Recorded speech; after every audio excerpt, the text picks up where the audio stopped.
Good evening. Welcome to South Asia Newsline. I'm Surabhi Sharma. Here are the top stories we are tracking for you on Friday, the 30th of November. India says expects significant scaling up of Saudi investments.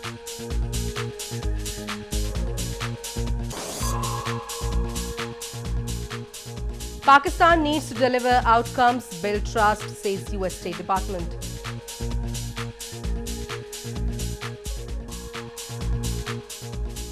And mass grave unearthed in Sri Lankan city, over 230 skeletons found.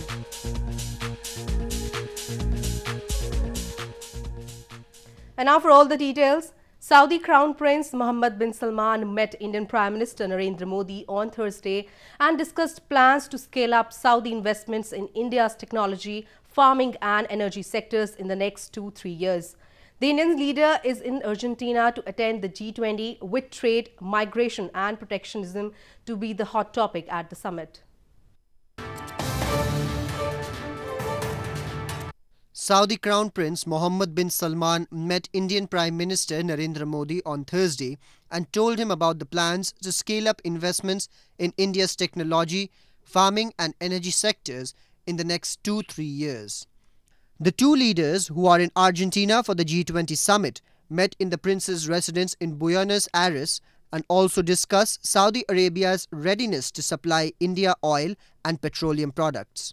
The two leaders have agreed that we will now set up a mechanism at leadership level which will go into the possibilities of concrete action in terms of investment, in terms of technology, in terms of manufacturing across various sectors, from energy to food security to infrastructure and to defense. Modi also met with the United Nations Secretary General Antonio Guterres, during which the two leaders discussed India's role in the next year's climate summit in Poland. The Indian Prime Minister also attended a yoga session in Buenos Aires on Thursday, talking about the ancient practice and peace it brings as a gift from India to the world. Modi is in Argentina's capital for the G20, with trade, migration and protectionism to be hot topics at the summit. The two-day G20 Leaders Summit will wrap on Saturday. Deputy spokesperson of the US State Department, Robert Palladino, on Thursday said that Pakistan needs to build confidence in bilateral relations with the United States. He made the remarks while responding to a question regarding the US President Donald Trump's accusations of Pakistan harboring terrorists.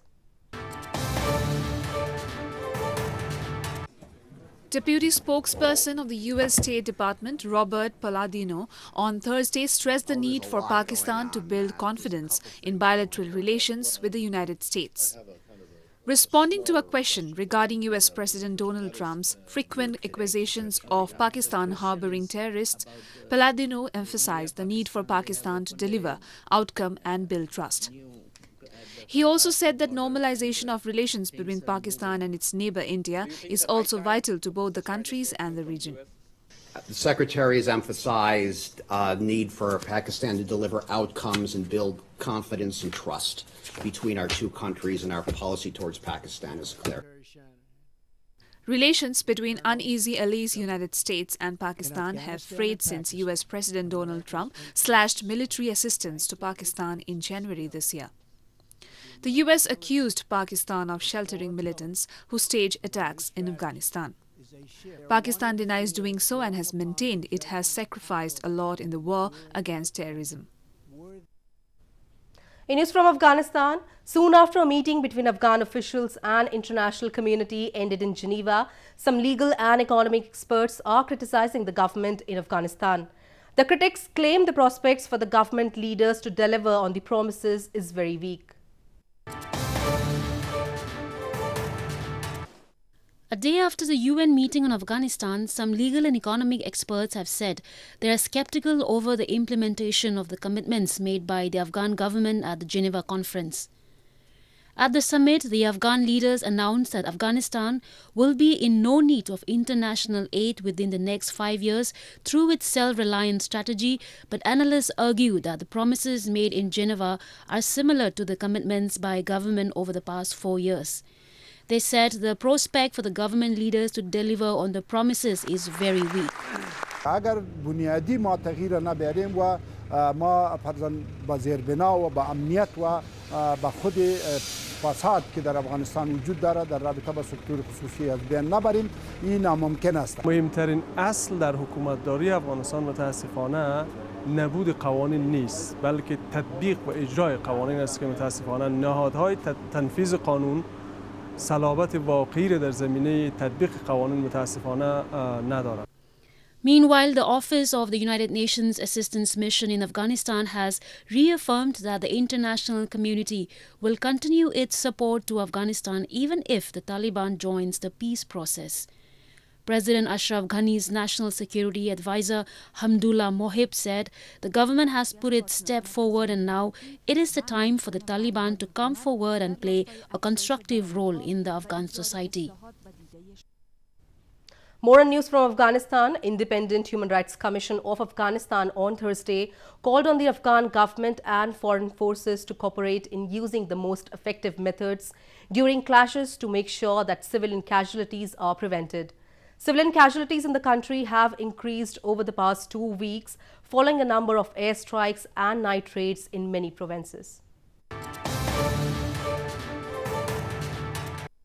Expressing deep regret on civilian casualties in conflicts, the Independent Human Rights Commission of Afghanistan, or AIHRC, on Thursday called on both the government and foreign forces to cooperate in using the most effective methods during clashes to prevent the casualties. Civilian casualties have increased in Afghanistan over the past 2 weeks, following a number of airstrikes and night raids against insurgents in several provinces. The most recent incident was on Tuesday, in which at least 30 civilians were reportedly killed as a result of a joint airstrike by Afghan and foreign forces in Helmand. هرچند سهم نیروهای مخالف دولت افغانستان طالبان در با وجود آوردن تلفات ملکی 53% بوده، داعش 19% بوده و نقش دولت افغانستان 8.3% بوده، اما با آن هم این نگران کننده. In reference to the airstrike in Helmand, officials from the Ministry of Defense have said that in most cases insurgents use civilian population as a shield. Based on the AIHRC statistics, 5,985 civilians have been killed and wounded in armed conflicts between varying sides over the past 6 months, with women and children also among the victims. Moving on to news from Sri Lanka, over 230 sets of skeletal remains were discovered in Sri Lanka's Mannar city as the excavation at a mass grave resumed on Wednesday. The skeletons were first discovered in March this year while demolishing a government-owned supermarket.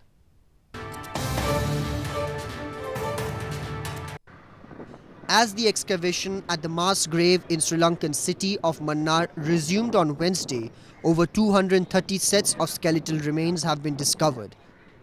The skeletons were first discovered on March 26 this year while demolishing a government-owned supermarket in the Emil Nagar area in Mannar. The remains were being unearthed in 2 phases and the 3rd phase has just begun. Now almost 234 skeletons were found. During the wartime, a lot of people were missing. So we have mere suspicion this could be our missing person. The Judicial Medical Officer in charge of the excavation, Samindra Rajapaksa, said 229 of the unearthed skeletons have been removed and stored at the Mannar Magistrates Court Complex. Experts have speculated that the remains could belong to the government troops and Liberation Tigers of Tamil Eelam during the conflict which ended in 2009. A week-long National Tribal Crafts Fair concluded on Friday in Bhubaneswar city of India's eastern Odisha province. At least 200 tribal artists presented their handicraft, handlooms and art forms in the fair.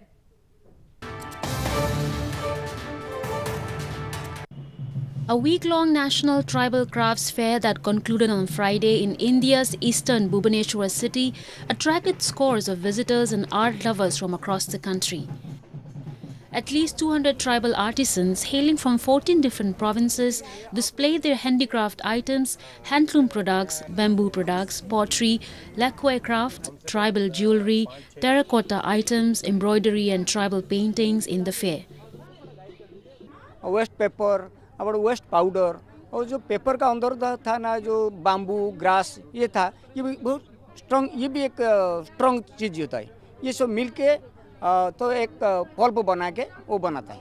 ये जो हमारा craft है, ये जो painting है ये उरांव है और इसमें हम अपनी जो परंपरा है उसको हम दिखाते हैं और जो भी हमारा पेंटिंग्स है उसमें सब जितने भी हमारे कल्चर में होता है वो सब हम इसी में दिखाते हैं। The artists also performed the tribal dances which were highly appreciated by the visitors.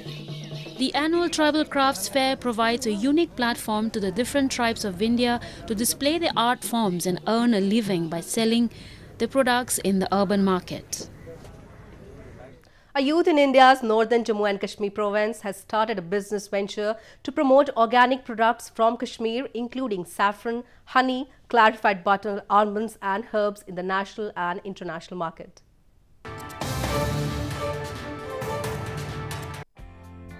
A youth from Pulwama district of India's northern Jammu and Kashmir province has taken up the business of organic products to promote Kashmiri herbs in the national and international market.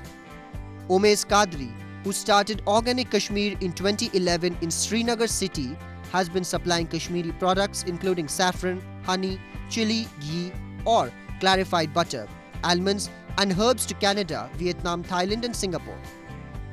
The workers of the Organic Kashmir directly collect the products from the farms in Tral, Kupwara, Uri, Bandipora areas in the province and then pack them in the glass jars. It took me around 2 years to understand the business of organic and about Kashmir, like how things go in Kashmir as per the forest region, products, herbs and everything. And it took me around 2 years to understand the complete market about the herbs and products which we can generate from nature in Kashmir, like from forest and everything. Bungund village in Pulwama district has the distinction of being the first organic model village in the Jammu and Kashmir province for producing vegetables without chemicals and pesticides.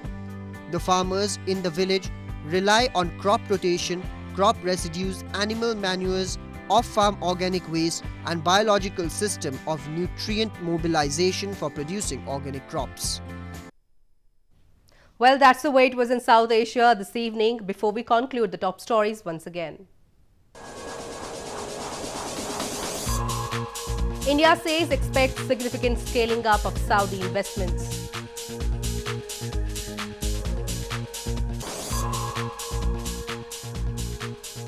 Pakistan needs to deliver outcomes, build trust, says US State Department.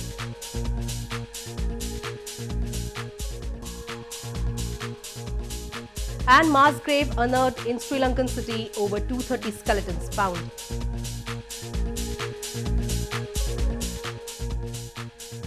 Now our viewers can watch the show on SouthAsiaNewsline.com. You can also visit us on Facebook.com/SAsiaNewsline and follow us on Twitter @SAsiaNewsline. That's all in tonight's edition. We will see you same time next week. Have a great weekend and good night.